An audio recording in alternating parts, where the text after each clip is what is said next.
Alrighty, so today we're going to be building some arches. I've got the math part of it figured out, so now I just have to figure out how to actually build them and make the math go onto wood. So I'll explain what we got going on, and then it's really cold outside, but we're going to go outside and we're going to cut these arches up and see how they go. So we're up at our remodel in Tosa, and this is going to be an opening. That's the master bedroom. These are the master closets. That will be the master bathroom. And we're going to do an arched doorway here, but we're not going to do a symmetrical arch. We're going to do like an elliptical arch, so it'll have a different radius starting here, and the radius will kind of open up, and then it'll get tight again out on this side. So it's a little tricky, but I've looked into it. I figured out some math. There's things that we need to know, like a major axis and a minor axis, or axis I should say. So I've got all that stuff noted down, and we're gonna try and build these things out. So we've got some 2x8s here. We're gonna put a 2x8 on either side here, and what that's gonna do is that'll build this out so that when we wrap it with drywall, it's real big. There's some arches downstairs that are, I think they finished like almost 9 inches. So by the time we have 7 inches plus a ½ inch of drywall on either side, we'll be pretty close. So they're gonna be some pretty big arches here going all the way up and around. So let me show you, well, let me get those on and then we'll talk about math.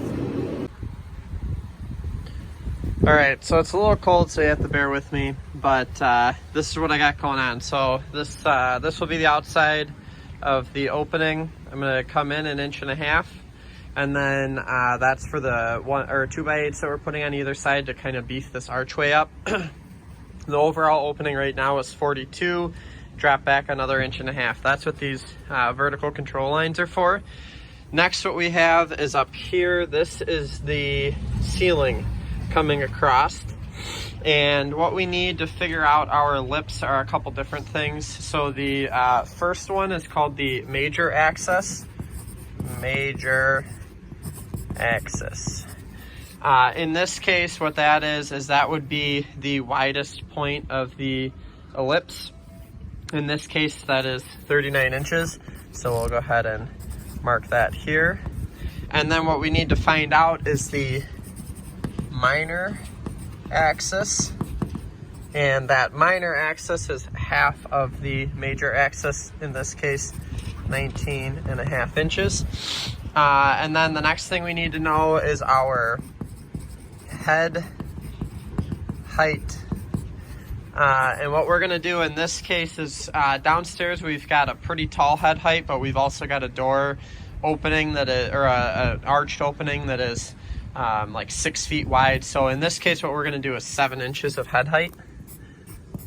We're going to start there and see what the owner thinks.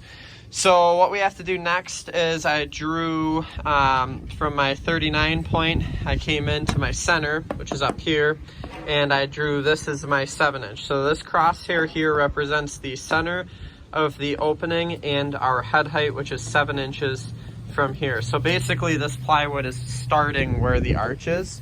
And we want the ellipse to have a 7-inch head on it. The next thing I'm going to do is I have 2 screws and some string here. This string is the major axis length.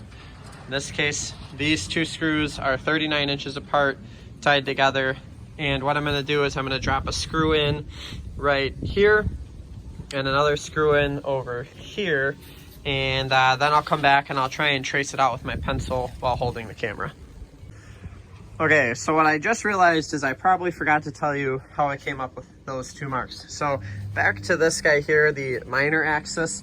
What you need to do is you need to measure this minor axis number, this case 19.5, from the center point to wherever it hits the bottom of the plywood. That is where this and this come from.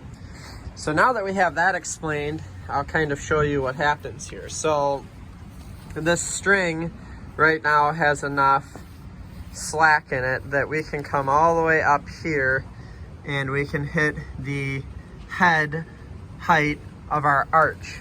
Now what this string will also do is, as we are tracing, this will also give us the slack we need to hit all the way out here.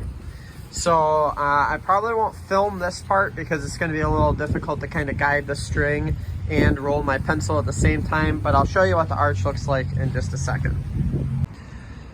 All right, so now I've got the arch drawn, and as you can see, it kind of connects in there. The radius is real tight, and then it loosens up, and then it gets real tight again on that side. So that's kind of the look that we're going for. So I'm gonna smooth out my line a little bit here. I had something like the wood kind of threw me off a little bit, but overall. But anyway, this here is the ellipse that we were looking for to draw this all in. So I'm gonna cut this out and see what it looks like upstairs. Alright,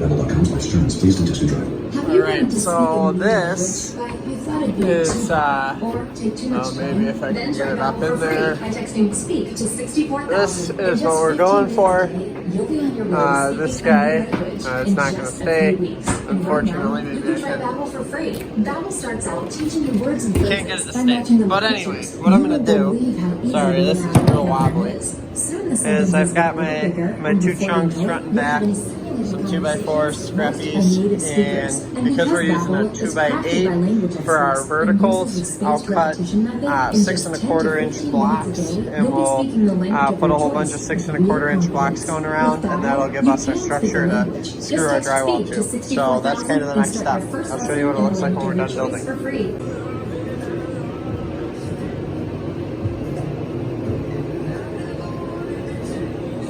Alrighty, so here it is. I gotta do some drywall backing across here now, and I'll use that to kind of tie everything together. But we were going for a big thick arch, so this is a 2x8, and then you can see where the arch starts, and I have some blocks in to hold them where they're supposed to be. Everything looks good. Just put some nails in, and the 2x8s to step it all out. That'll give us a little bit of a bump here.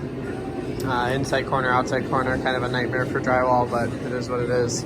And then on the inside, it'll be flush. We've got, that is actually the valley beam for the old 12-12 roof, so that kind of just all gets tied, so we'll wrap that in drywall, and that's just going to be kind of an architectural feature of the house that we can't do a lot with. So but that's how to frame up the arches, how to use the math to get them. You can see here is all my notes. Pretty cool little detail. It matches the one downstairs, same shape. So that is that. All right, on to the next arches over there and in the hallway, but now you guys know how to build them, so I'm out of here. Thanks for watching.